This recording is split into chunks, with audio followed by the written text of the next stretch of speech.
विधान भवनात रम्मी खेळताना दिसलेले कृषी मंत्री माणिकराव कोकाटे यांच्या विरोधात आज राष्ट्रवादी काँग्रेस शरदचंद्र पवार पक्षाच्या वतीने पुण्यामध्ये निदर्शनं करण्यात आली आहेत। खरं तर दादा माझ्याबरोबर शहराध्यक्ष आहेत, राजीनामा येणं अपेक्षित होतं, माफीनामा येणं अपेक्षित होतं, दोन्हीपैकी काहीच आलं नाही। हे बघा, माणिकरावांसारखा एक कर्तबगार अट्टल जुगाडी मंत्री हे राज्य सरकारला लाभलेला आहे। हे राज्य सरकारचं अहोभाग्य आहे की राज्य सरकारला माणिकरावांसारखा रम्मी खेळणारा जुगार खेळणारा मंत्री लाभलेला आहे। राज्य सरकारवर 10 लाख कोटीचं कर्ज आहे। या सातत्याने जे माणिकराव राज्य सरकारला भिकारी म्हणतात, शेतकऱ्यांना भिकारी म्हणतात, शेतकरी विम्याच्या पैशातून मुलांचे आणि मुलीचे लग्न साखरपुडे करतात हे बोलतात, कृषी मंत्रालय हे ओसडगावची पाटील की अशी भाषा करतात, तरी सुद्धा माननीय मुख्यमंत्री देवेंद्र फडणवीस यांनी उपमुख्यमंत्री अजितदादा त्यांना सांभाळून घेतात। याचा अर्थ दाल में कुछ काला नाही तर दालच पूर्ण काली आहे। त्याच्यामुळं आमची मागणी आहे की आता माणिकराव कोकाटेचा राजीनामा घेऊ नये, या अट्टल जुगारी मंत्र्याला थेट राज्याचं मुख्यमंत्री करावं। राज्यावर जे 10 लाख कोटीचं कर्ज आहे किंवा शेतकरी रोज 9 शेतकरी रोज महाराष्ट्रात आत्महत्या करतात, यांना आत्महत्यापासून परावृत्त होण्याकरता जुगारच फक्त एक उपाय राहिले। रम्मी खेळून ते कर्ज फेडतील हो, 100%। माणिकरावांमध्ये तेवढी कला आहे की ते रम्मी खेळून, 3 पत्त्याचा गेम खेळून, सोरड खेळून, मटका खेळून या राज्याला 10 लाख कोटीच्या कर्जातून वाचू शकतात, शेतकऱ्यांना आत्महत्येपासून परावृत्त करू शकतात आणि युवकांना IT सेक्टरमध्ये कामाला लावता जुगाराच्या अड्ड्यामध्ये पाठवून त्यांचा घर संसार चालू शकतात। याच्यावर त्यांनी काल शिक्कामोर्तब केलेला आहे। नक्कीच आपण जर पाहिलं तर अजित पवारांचं नेतृत्व हे ते कायमच स्पष्ट वक्ते किंवा कणखर आहेत किंवा पटकन निर्णय घेतात एखाद्या बाबतीतला असं म्हटलं जातं। या बाबतीत निर्णय घ्यायला किंवा इव्हन समोर येऊन मीडियासमोर बोलायला सुद्धा अजितदादा तयार नाहीयेत, काय कारण वाटतं? कुठंतरी या कृषी मंत्र्यांचं पाठराखण त्या ठिकाणी केले जाते अशा पद्धतीने दिसतंय। आणि कालच दादांच्या वाढदिवसाच्या निमित्त माझ्या कुठेतरी वाचनात आलं की एक मोठं गिफ्ट दादांना माणिकराव कोकाटेंनी दिलं आहे आणि त्याच्यामुळे ज्या सरकारमध्ये शेतकऱ्याचा सातबारा कोरा करतो किंवा कर्जमाफीची हमी देऊन शेतकऱ्यांना या महाराष्ट्राला ही हमी देऊन हे सरकार सत्तेवरती आलेलं आहे। या सत्तेमध्ये शेतकऱ्यांच्या बांधावरती जाऊन त्यांची विचारपूस करण्यापेक्षा इथले कृषी मंत्री विधानसभेमध्ये ज्या ठिकाणी कायदे केले जातात त्यांनी शेतकऱ्यांच्या प्रश्नावरती आवाज उठवला पाहिजे, बोललं पाहिजे, शेतकऱ्यांच्या आत्महत्येवरती आवाज उठवला पाहिजे। परंतु शेतकऱ्यांच्या प्रश्नावरती आवाज न उठवता कृषी मंत्री हे स्वतः ऑनलाईन रम्मी खेळण्यामध्ये व्यस्त आहेत। त्याच्यामुळे या कृषी मंत्र्यांना कुठल्याही पद्धतीने पदावरती राहण्याचा अधिकार, नैतिक अधिकार नाही आहे। त्याच्यामुळे त्यांनी त्या ठिकाणी स्वतःहून राजीनामा द्यावा किंवा देवेंद्र फडणवीस ज्या महाराष्ट्राचे पार्टी विथ डिफरन्स म्हटलं जातं, शेतकऱ्यांसाठी त्यांचं योगदान आहे असं म्हटलं जातं, त्याच देवेंद्र फडणवीसांच्या आणि नरेंद्र मोदींच्या काळामध्ये शेतकऱ्यांच्या आत्महत्यांचं प्रमाण वाढलेलं आहे। त्यांनी या कृषी मंत्री माणिकराव कोकाटेंचा राजीनामा घ्यावा अशी आमची मागणी आहे।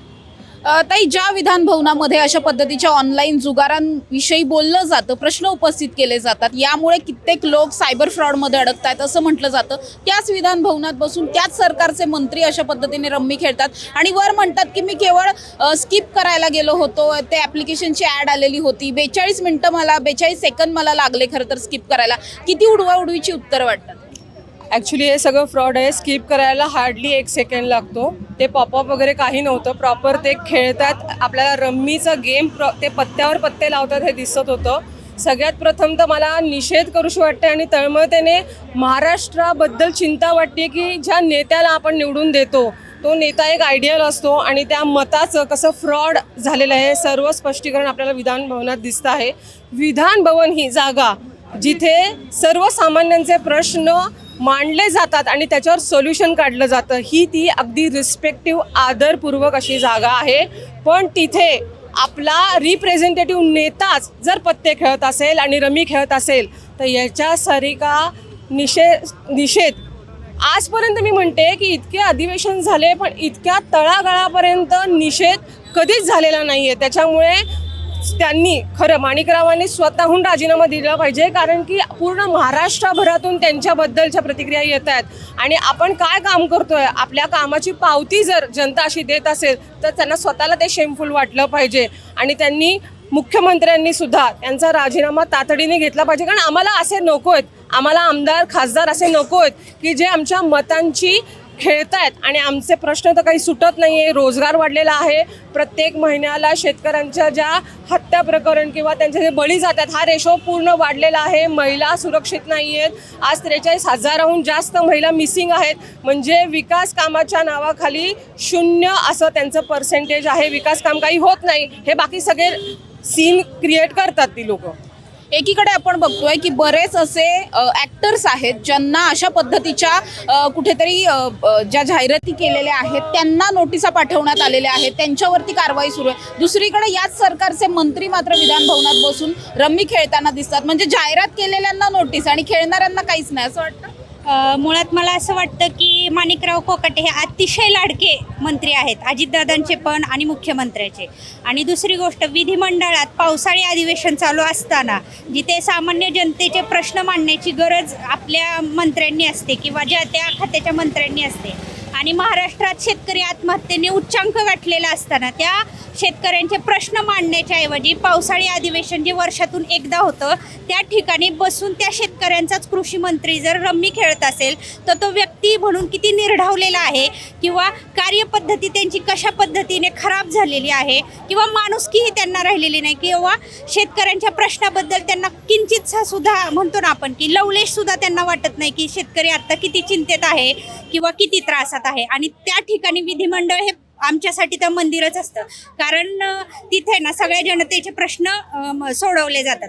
आणि तरी तिथे जर खेळत असतील तर ते निर्ढावलेले मंत्री आहेत, माझं एक मत. आणि दुसरी गोष्ट म्हणजे कालची जर तुम्ही त्यांची पत्रकार परिषद पाहिली असेल ना तर त्यात ते निर्लज्ज किती आहेत ना हे पण दिसून येतं. कारण ते ज्या पद्धतीने म्हटले ना, मी काय केलंय, मी काय कोणाचा विनयभंग केलाय का, तर मुलीचा विनयभंग करणे हा जितका मोठा गुन्हा आहे ना तितकाच मोठा गुन्हा हा विधिमंडळात बसून पावसाळी अधिवेशन चालू असताना रम्मी खेळणं, तेही कृषी मंत्र्याने, जेव्हा की शेतकऱ्यांचा आत्महत्येचा एकदम रेपो हाय असताना किंवा शेतकऱ्यांच्या आत्महत्येने उच्चांक गाठलेला असताना जर कृषी मंत्री पावसाळी अधिवेशनात विधिमंडळात बसून जर रम्मी खेळत असेल तर तो आमच्या पवित्र विधिमंडळाचा विनयभंगच आहे, हे आमचं स्पष्ट मत आहे. त्यामुळे नैतिकता तर त्यांच्याकडून म्हणजे अपेक्षाच करू शकत नाही. कारण त्यांच्या ऑफिसचं प्रकरण असो, एक तर ते शेतकऱ्यांचे मंत्री म्हणजे कृषी मंत्री असून शेतकऱ्यांना ज्या पद्धतीने ते भिकारी म्हणतात, म्हणजे आता शेतकऱ्यांना भिकारी म्हणून झालं, काल ते महाराष्ट्र शासनाला भिकारी म्हटले, आता मागे काय, आता विनयभंग. म्हणजे त्यांची भाषा कशी आहे, मुजोरी भाषा आहे त्यांची. म्हणजे त्यांना मला ह्याचा कशाचाच फरक पडत नाही हे त्यांच्या देहबोलीवरून पण कळतं आणि त्यांच्या भाषेवरून पण कळतं. त्यामुळे त्यांचा राजीनामा हा घेतला पाहिजे. त्यांच्यात एवढी नैतिकता नाही की ते राजीनामा देतील. पण अजित पवारांच्यात तरी आता एवढी नैतिकता राहिली असं म्हणू शकतो का की ते राजीनामा मागतील? कारण एवढ्या 4-5 दिवसात तर त्यांनी मागितलं. आता देव सद्बुद्धी देव दादांना, एवढंच म्हणू शकतो. कारण आपण मतदान दिलेले, काय कसे सरकार आले ते तुम्हाला माहिती आहे. पण आता जर देवाने सद्बुद्धी दिली आणि दादांच्यात काय नैतिकता असेल तर ते घेतील मागून त्यांचा राजीनामा. कारण ते स्वतःहून तर कोकाटे देणारच नाही राजीनामा, हे 100%. तर आपण बघतोय की या ठिकाणी राष्ट्रवादी काँग्रेस शरदचंद्र पवार पक्षाच्या वतीने आज निदर्शनं करण्यात आलेली आहेत. थोडी तरी नैतिकता शिल्लक असेल तरी सुद्धा माणिकराव कोकाटेंनी राजीनामा द्यावा किंवा उपमुख्यमंत्री असलेल्या अजित पवारांनी त्यांचा राजीनामा घ्यावा अशी मागणी केली जाते. अर्थात गेल्या 4-5 दिवसात या सगळ्यावरती उपमुख्यमंत्री म्हणून अजितदादा काहीच बोलताना आढळलेले नाहीयेत किंवा कुठलीही ॲक्शन घेताना आढळलेले नाहीयेत. हे फार नवल म्हणावं असंच आहे. कारण प्रत्येक वेळेस जर आपण पाहिलं तर अजित पवार हे खूप जास्त स्पष्ट वक्ते आहेत किंवा लवकर निर्णय घेणारे नेते म्हणून ते प्रसिद्ध आहेत, परखड आहेत. मात्र यावेळेस ते शांत का आहेत हा एक खूप मोठा प्रश्न आहे. दुसरीकडे माणिकराव कोकाटे असं म्हणतात की मी काही कुणाचा विनयभंग केलेला नाहीये. म्हणजे विनयभंग करणं जर असेल तरच मग राजीनामा देणार आणि रम्मी खेळणं ही खूप सोपी गोष्ट किंवा खूप छोटी गोष्ट आहे असं त्यांच्या लेखी आहे का? त्यामुळे या सगळ्यामध्ये एकीकडे मुख्यमंत्री स्वतः म्हणतायत, स्वतः या सगळ्याचा निषेध करतायत, आक्रमकपणे बोलताना दिसत आहेत, मात्र अजितदादा बोलत नाहीयेत. मग मुख्यमंत्र्यांनी तरी पुढे होऊन या माणिकराव कोकाटेंचा राजीनामा मागणं गरजेचं आहे. अर्थात या सगळ्यावरती आता पुढे काय होतं हे पाहणं महत्त्वाचं असणार आहे. कॅमेरा पर्सन निलेश सह. घ्या परदेशात भरारी, तेही सर्वसामान्यांना परवडणारी. 1 रुपया भरा आणि थायलंडमध्ये फिरा. सचिन इंटरनॅशनल घेऊन आले आहेत जगातली सर्वात स्वस्त परदेश टूर. पूर्ण 5 दिवसांचं पॅकेज आता फक्त 32,999 रुपयांमध्ये. पॅकेजमध्ये विमान प्रवास, हॉटेल, ब्रेकफास्ट, ट्रान्सपोर्ट आणि प्रेक्षणीय स्थळे. सचिन इंटरनॅशनल 18 वर्षांपासून पर्यटन क्षेत्रातील एक विश्वसनीय नाव. सचिन इंटरनॅशनल सोबत मनसोक्त फिरा. संपर्क 7767989898.